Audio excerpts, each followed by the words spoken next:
A very good evening to you. Thank you for joining us. Welcome to Sports Tonight.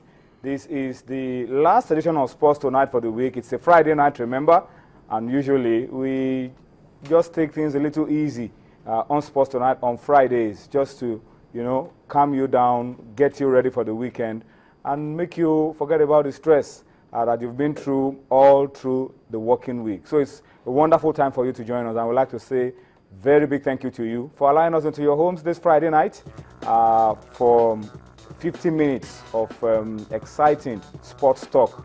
Time for Sports Tonight once again. My name is Tony Ibitoye. Let me introduce my friends first before I greet my Muslim friends because it's a long holiday. It's just enjoy yourself you know what I mean. It's a long holiday, and the roads are very busy. Saeed, Abbas, welcome to Sports Tonight. Yeah, it's nice being here once again. And of course, Tolu Olorunmoten is also on the show tonight. Saeed, you've been schooling me on what this festival is about. Eid al-Kabir. Yeah, exactly. Eid al-Kabir. Yeah. Barka de Salah. Barka de Salah. Eid al-Kabir. Okay. My Muslim friends all across the globe, wherever you're watching us from, happy Eid al-Kabir to you. Barka de Salah. Exactly. And may the sacrifice and the celebrations of this season last with you for a long time. And also, impact on national life. By His grace. That's it. Yes. So what's on with this one? Rams. I see rams everywhere. Rams everywhere. So all who listen to my place tomorrow, we just have to come and take the rams and Please, you didn't come here with it. So you have to come to your house. yeah, nice small now. So You know the roads are busy. Why didn't you? It's come? intentional. The goals will be busy The man tomorrow is now. dubious. It will be busy tomorrow now. There's enough meat and all that now. It will be busy The tomorrow. roads will be free tomorrow. The roads will be free After tomorrow. everybody has been held up in traffic this night, by tomorrow it will ease out. Yeah, by 3-4 o'clock, just come to my place. They'll eat and eat and eat and eat meat now. Everybody's invited. Okay, so that's what is happening tomorrow. Exactly. Everybody, please try and find your way. Saeed is making it happen for us tomorrow. But on a more serious note, this is a long holiday. Yes. And what are you expecting as a Muslim? The celebrations, sacrifice, living a better life, impacting on this nation.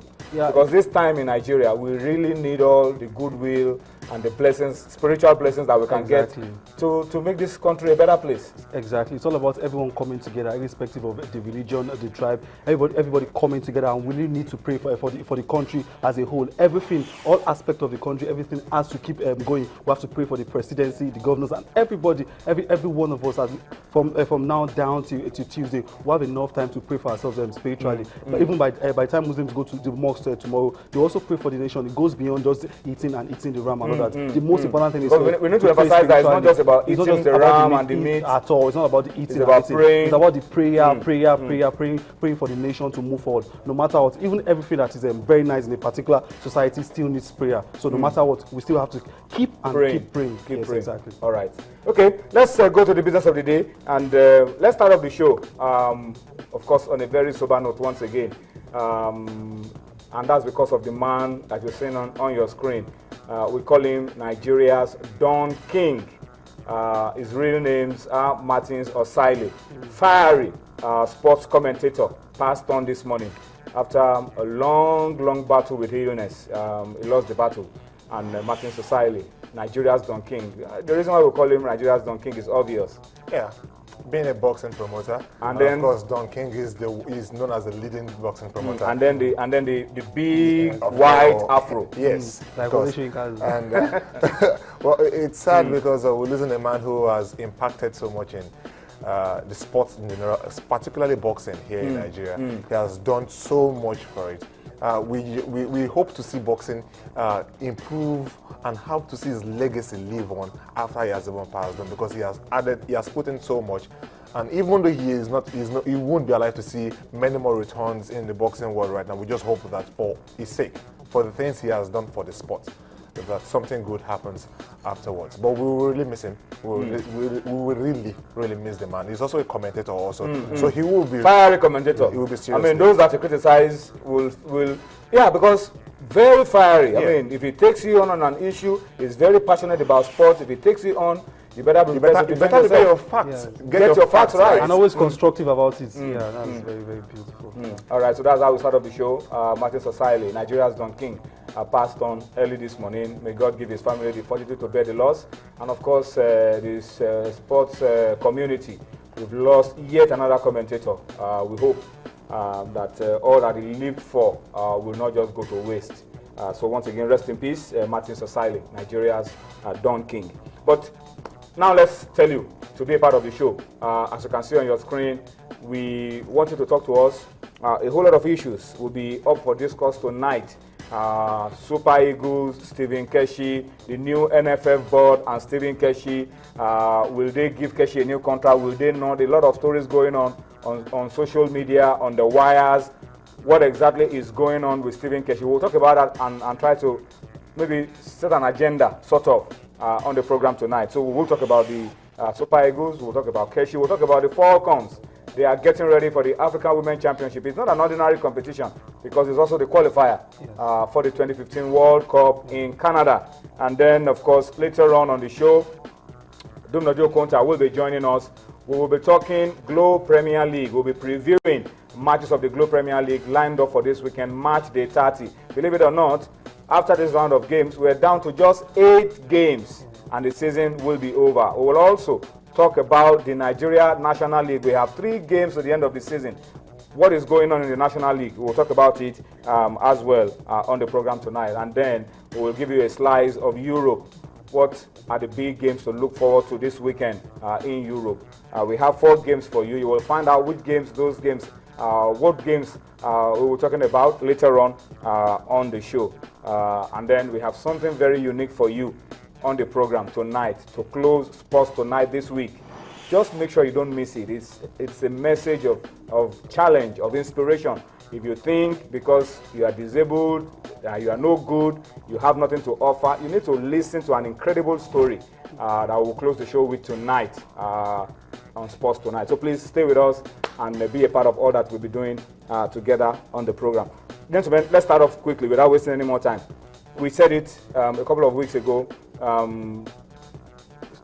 Super Eagles must win games in October.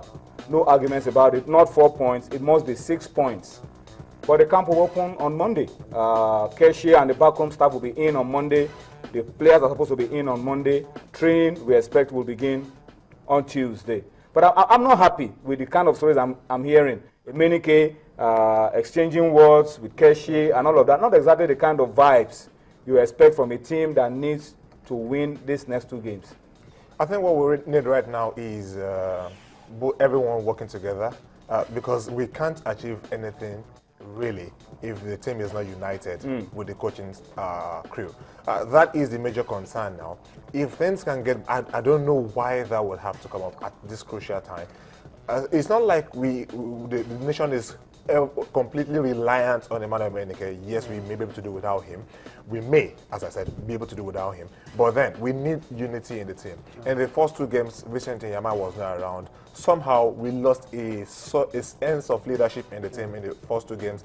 Everyone looked out of their depth, and it looked like no one was on the pitch to scream at them to get back. Diogo used to be the leader of the team. And all of a sudden, it looks like the man who has been making things happen up front is now not in good hands with the coach. So really, if we must progress, we need unity in the team as quickly as possible.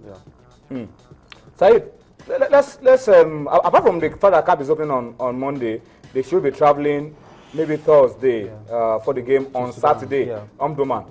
But apart from that, the issue, the real issue is the contract of Stephen Keshi. There are different reports going around that this new board, led by Hamaju Pinnick, who was one of the leading critics of Keshi at the World Cup, is now the president of the Nigerian Football Federation.